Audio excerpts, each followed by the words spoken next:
Hey everyone, this is Jamie again, and we're going to work on the third question for that Zappos project analysis.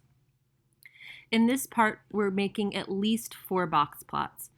I've made 4 because I'm sort of following my nose with the data on men's shoes, but feel free to make as many of these as you want to understand the women's shoes. They only take a second each to make, and they have quite a bit of information in them.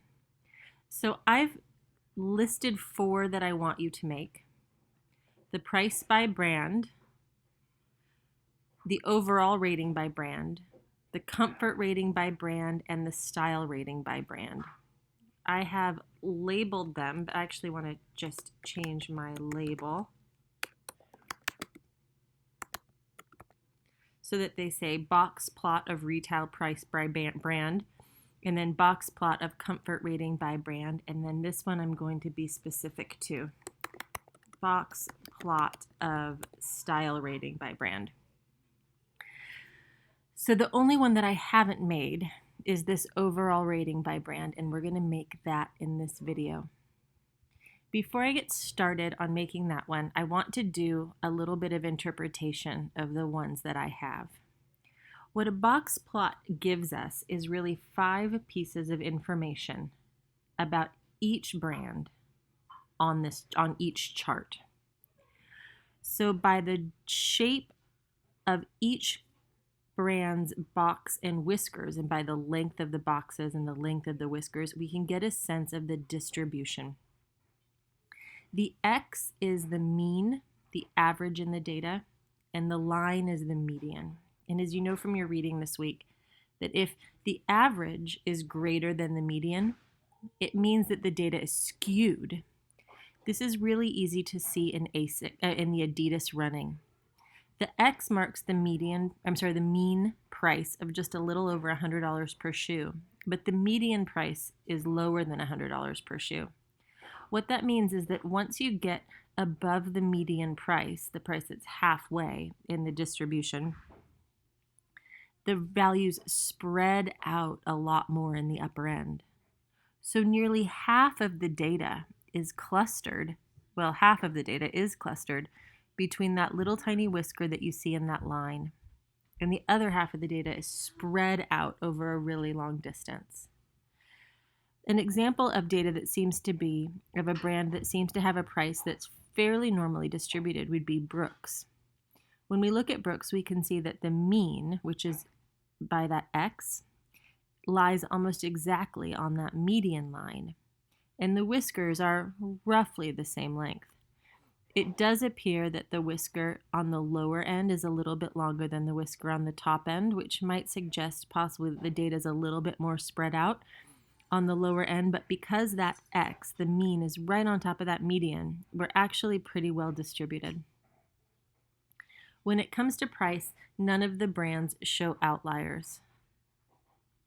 If we were to take a look at comfort rating by brand, we see these little dots. Those are outliers, values that fall far from the averages or the measures of central tendency in the data. How we can interpret an outlier is an abnormally large or small result. So taking a look at the box plot of comfort ratings by brand, we can compare ASICS, where we've got a really compact interquartile range. Those shoes, ASICS shoes, are consistently rated pretty darn comfortably.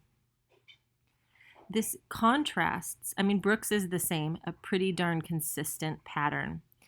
If we get to Hoka One One, we can see that it's fairly consistent, but look down here, we have one model of shoe that is an outlier. It's got a particularly low rating. So we have to take this into account when we're evaluating how comfortable different brands of shoes are, because we can think to ourselves that Hoka One One has one particularly uncomfortable pair of shoes, but the rest are actually pretty good. Similarly with style, the style rating, ASICS again, really consistent, right? All of their style ratings are between 4 and 5. Same with Hoka One One. Same with Brooks, a very consistent style rating. New Balance and Nike both have some outliers, some really low values, where there are some models that people are quite unhappy with, or they think, oh my gosh, I got these shoes and they are ugly. So let me show you how to make one of these. I make my box plots in the table with the data. And we're going to make the overall style rating. It's in column H, my second to last column, but pay attention to the method that I use. I click the brand. Then I hit Command Shift down arrow. That takes me to the bottom of the data. I then hold down Control and I click on the bottom 4, the bottom overall rating, and then I hold down Shift up arrow. That takes me to the top of the data. Why do I do this? I do this so I don't lose my chart. If you end up at the bottom of the data, your chart ends up on the bottom of the data, and then you've got to move it around, and that's a slow process. So now I'm going to insert, and I want a box and whisker plot, which is right here in the statistical charts. And now here I've got overall rating by brand. I'm going to use Command X to cut the chart from this file, from this tab. And then I'm going to use Command V to place it in this tab. The default are quite dark interquartile ranges, and it makes it hard to see where the mean and median lie. So I'm click on any one of those and I'm going to adjust the color. So you click once and all those little dots show up, and then you right click and you want to format the data series.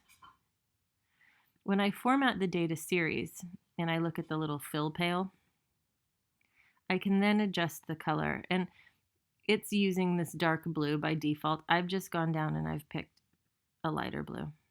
You can do whatever you want. Just be consistent, and the goal of adjusting the color is so that you can see the values of the interquartile ranges.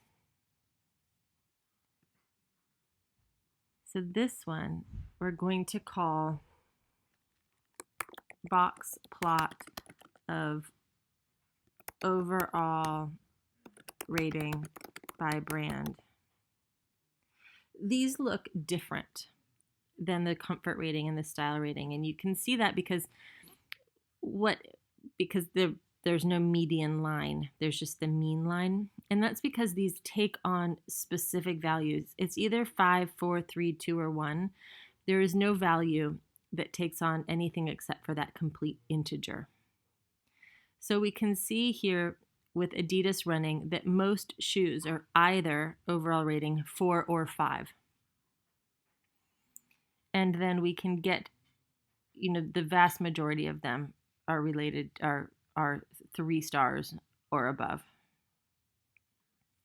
Nike, we've got this outlier. They've got a shoe that has 1 star. They've got another shoe that's got 3 stars. But there's enough 5-star ratings that the mean isn't pulled down below the median. So this is 4 charts. Feel free to do the others. Comfort, we did comfort. Feel free to do style or true to width or % 5 stars. % 5 stars might actually be better than this one because you could see the median line. I won't change the instructions, but I invite you to do that one in addition to or instead.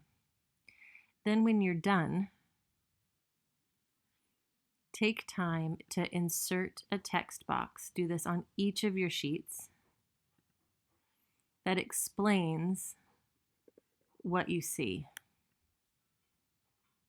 And when you're talking about these, focus on consistency, distribution, the presence of outliers, and whether or not they influence the mean and the median of the data. Another thing to think about is how these add more context to the charts and tables we produced earlier in A2. Because we can see here with the price of shoes by brand that Adidas seems like a relatively good bargain on average. But what we see in the box plots is that actually as a price point, the median price is even lower than the mean point, right? Adidas actually is quite a low priced shoe, relatively speaking. Although they've got some high priced items, the majority of them are relatively affordable. And we can see with comfort and style and overall ratings that Adidas also has kind of a lower tail. So I might be interested in seeing a little bit more about whether those lower price shoes have lower reviews. But the fact that the interquartile range is so much higher suggests that these lower price shoes are doing quite well for style and comfort. So take a paragraph or so and type in what you see. All right, happy calculating, happy writing. Let me know if you have any questions.